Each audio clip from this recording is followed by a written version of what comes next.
Here's a parable. It's holidays, it's summer vacation, and you are on your way to the luxurious resort, and you're taking the train.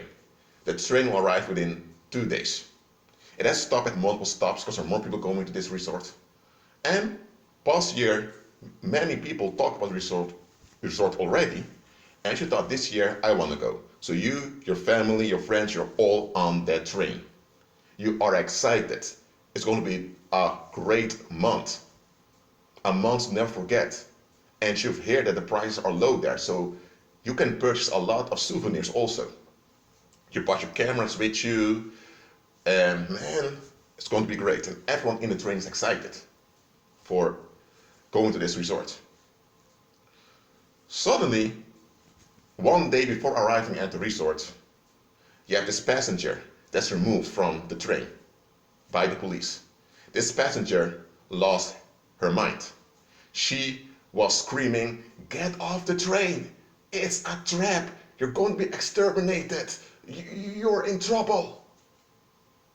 Well, a lot of people on the train, because she was screaming throughout the train, she even went to the driver's seat of the train and spoke through the microphone so the whole train could hear her screaming hysterically. So everyone in the train was happy that the police removed her, because they thought, we're on our way to a great holiday, we're not going to allow this crazy woman to disturb our peace. But 10 hours before arriving at the destination, you suddenly notice that the towns where the train stops are empty. And you think, hold on a minute, this is a Monday morning, and on Monday mornings, people go out to work. But the towns the train passes by, they're empty. And you think, hold on a minute, this ain't right. Where are all those people? You think, I know it's a holiday, but still, even holidays, people are working. Even if a lot of people are on holidays, you still need to see some activity. You see cars that are parked. You see that there are shopping carts that are thrown around. And you think, what has happened here? So you get off the train and you walk towards the resort. But you find out that you stepped out of the train two stops too early. You still had to go 2 more stations. So you go back to the railway station and you want to go to the two stations further, but they tell you no, you need to have a new ticket. But you can't purchase a new ticket, and here's the thing, you forgot your wallet in the train while departing. So you forgot your wallet in the train, you stepped out 2 stops too early, and now you don't have any money and you can't board the train.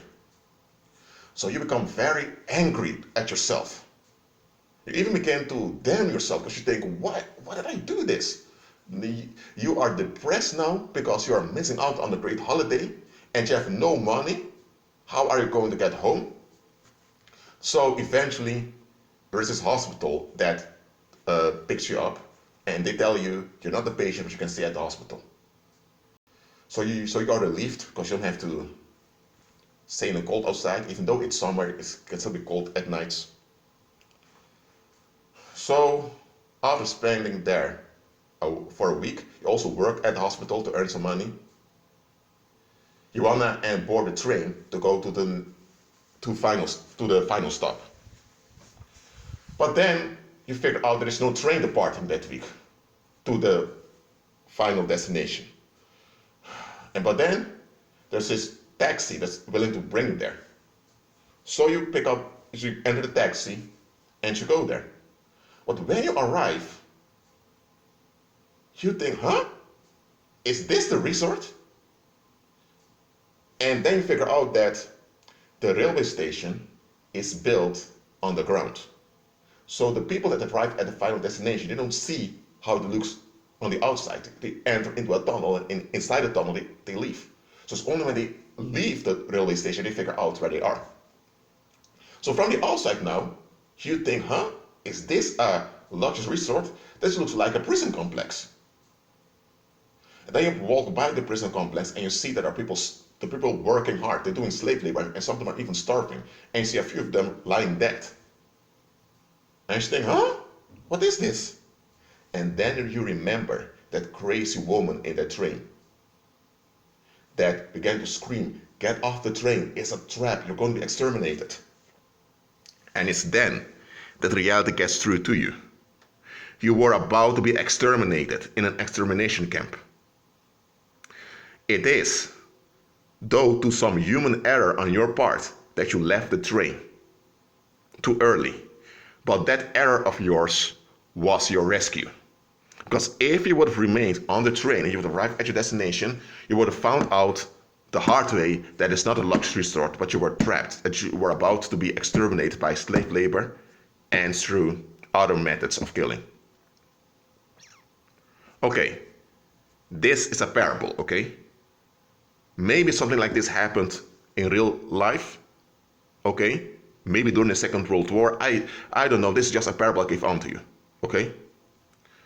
In this case, the guy or the girl that left the train too early, she blamed herself. She became depressed. She even thought, how could I be so stupid? Now a great opportunity is passing by. Now the great opportunity was a great opportunity to be killed, to be exterminated without you being aware of it. But she just didn't get it. But here's the thing, there was a red flag. First of all, that woman began to scream out of the blue throughout the train that you need to get out. It was one warning signal. The second warning signal was the towns before the final destination were empty on a Monday. There was no human traffic whatsoever. That was a very big red flag. So by then, everyone on the train should begin to ask some questions, but they didn't. They were so into the promise it's going to be a great holiday. Now, I'm using this as a parable, okay?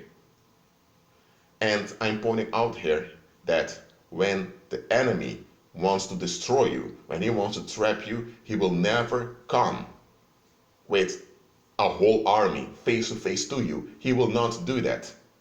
He will trick you in your destruction. By tricking you, he will comply with your own destruction without you being aware of it. And because you're not aware of it, and you're active yourself, you're going to blame yourself, or you're going to think, maybe I do something wrong. Now, then you want to fix your behavior. But there is no fixing of behavior that's needed. You need to be delivered. The best way to send many people to hell, the best way to destroy multitudes of people is to trick them into self-destruction. And the best way to trick them into self-destruction is to hand them a solution. A solution that is a solution, but it's a short-lived solution to an illusionary problem. So you bring a problem to someone that doesn't really exist. There's only dysfunction that exists, but you convince them that the dysfunction is part of a bigger problem. Okay? Or you convince them that the dysfunction is a problem, even though it's just a small dysfunction. You blur someone's perception. And then, when people are fed up by the dysfunction, which they think is a problem, they want a solution desperately. And then you give them the solution, and solutions will be perceived like a luxurious resource. Finally, people say, things are fixed. Things are going well. And then the only thing they have to do is to, figuratively speaking, board a plane, purchase their ticket, sit in the train, with their money, with their baggage, to arrive at their destination. Tricking people into destruction. That's how the enemy works. And there's one more thing I want to say here. Pagan Christianity is like an extermination camp. Some may feel offended by me saying this. I don't care about that. I need to say this. Pagan Christianity is as an extermination camp. You're promised that if you abide by the regulations and expectations in Christianity, that you're pleasing the Lord, that you're serving the Lord, and that you'll end up in heaven. First of all, going to heaven is a hoax because your destination is earth. I've said this before. But pagan Christianity, by twisting scripture, they're convincing you that you're on the right track, while really you're being exterminated. In the book of Proverbs, on 2 places it's mentioned. There is a way that seems right unto a man, but the end of it are the ways of death. Now, Satan often tricks people on the ways of death, while they think they're heading to they're going to a great outcome.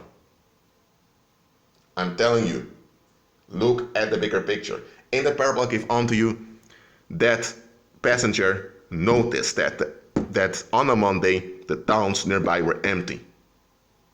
And it can't be that everyone is going to that resort. There are people that need to work. There are people who don't even have a holiday. They have a holiday later. She should have alarmed the rest. She should have asked questions, but she just thought, oh well, who cares? It was her human error that led to her rescue. But I'm telling you the following: there are times your human errors are what led to your rescue. God used your human errors to free you and to deliver you from destruction. Okay, I'm going to give an example now. Let's say you saw a job application and you applied for the job. Yes, you applied for the job and you were even invited to a job interview. You went there. You dressed formally, but the recruiter told you, yes, you dressed formally, but but still your formal dress is a bit too casual. So based on that, you were refused in the selection procedure of the job. And you were thinking, oh dear, why did I do that? Why didn't I dress more formally? Why did I make more effort? And other people told you, well, if you would have put a 3-layer suit on, you probably would have gotten a job. The first impression is very important.